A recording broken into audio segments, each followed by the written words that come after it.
चांगली झोप घेतली तर तुला बरं वाटेल ना. हे गाईज, राहुलच्या फॅमिली मध्ये तुमचं पुन्हा एकदा स्वागत आहे. तर गाईज, व्हिडिओ काढायचा मुद्दा असा आहे की रात्री पूजेची तब्येत खराब होती. तिला ताप, सर्दी, डोकं, अंग पेन हे भरपूर होतं. त्यामुळे मला वाटलं ती काही सकाळी लवकर उठणार नाही. माझी पण तब्येत बरी नाहीये, उठणार नाही. तर म्हटलं बघावं झोपलेली आहे का जवळ. माझा डोळे उघडले तर इथं फक्त पिल्लू मला झोपलेलं दिसलं, पूजा काही दिसली नाही. तर आता आपण बघूया उठून ती काय करते. तर चला काय, आता सोबत बघू आपण.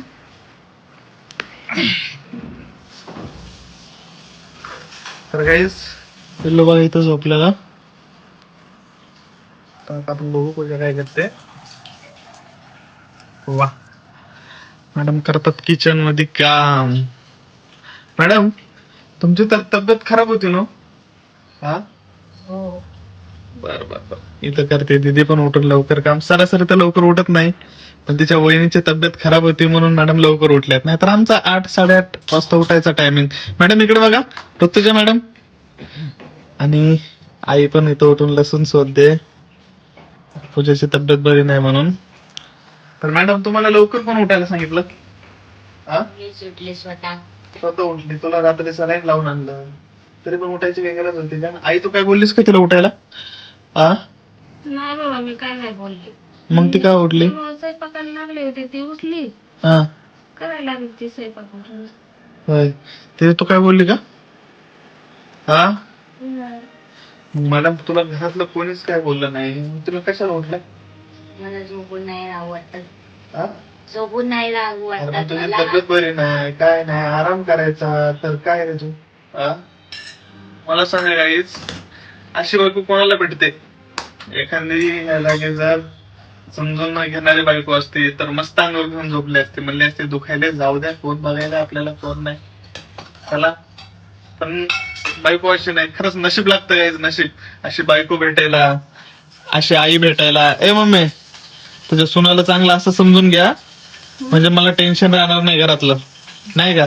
नाहीतर ज्या घरामध्ये सासूचं आणि बायकोचं जमत नाही ना, आईचं आणि बायकोचं, सॉरी बरं का, ज्या घरामध्ये आईचं आणि बायकोचं जमत नाही ना, त्या घरामध्ये ना मुलाला खरंच खूप टेन्शन असतं काही.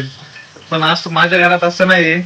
मी बिनधास्त एकदम शांतपणाने, शांत विचाराने मी बाहेर काम करू शकतो, कारण मला माहिती आहे माझी बायको, मी निवडली ती बायको. आमचं लव्ह मॅरेज आहे गाईस. आमच्या लव्ह मॅरेजची स्टोरी मी तुम्हाला नंतर सांगेलच. चला मॅडम, आता तुम्ही थोडासा आराम करा. चला चला, चल चल मुगाड्या तिकडे आराम कर, चल चल. तर गाईस, आता इथं मी हिला आराम करायला सांगतो, कारण ते ठेव, तिथे ठेव. आता भाजी टाकली मी. चल मुगाड्यानं तिकडे जरासा आराम कर. चल दिली. जा, ठेव हे सगळं.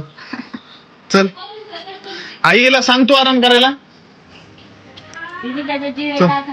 चल आराम कर इथं, बाईपाशी झोप जरासा. एक तास अजून चांगला झोप. चांगली झोप घेतली तर तुला बरं वाटेल ना येऊन. तर गाईस, मी तर याला झोपायला सांगतो पण ऐकतच नाही. आई तू तुझ्या भाषेमध्ये सांग, जोरात सांग त्याला, ओरडून ती माझ्या.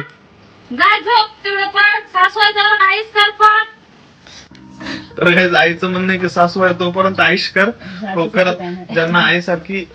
अरे पण ते काय म्हणेल की सासू कुठं जाणार आहे? ते खरंच आहे, तू कुठं जाणार आहेस? मी पण बोललेलो.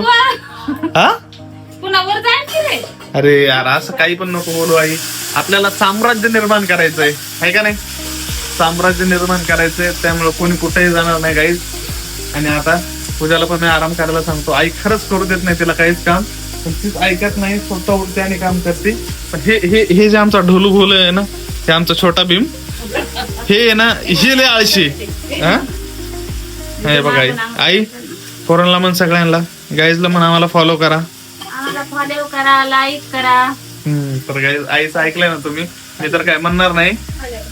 चला बाय बाय सगळ्यांना, गुड मॉर्निंग. आणि हो, तुम्ही तुमच्या फॅमिलीची काळजी घ्या गाईज, कारण वातावरण सध्या खूप खराब आहे, खूप म्हणजे खूप खराब. मी तर घेते माझ्या बायकोची, आईची, स्वतःची पण काळजी. तुम्ही पण घ्या गाईज. आणि राहुलच्या फॅमिलीला तुमचं असंच प्रेम द्या, तुम्ही खूप भरभरून प्रेम देताय मला. चला बाय बाय.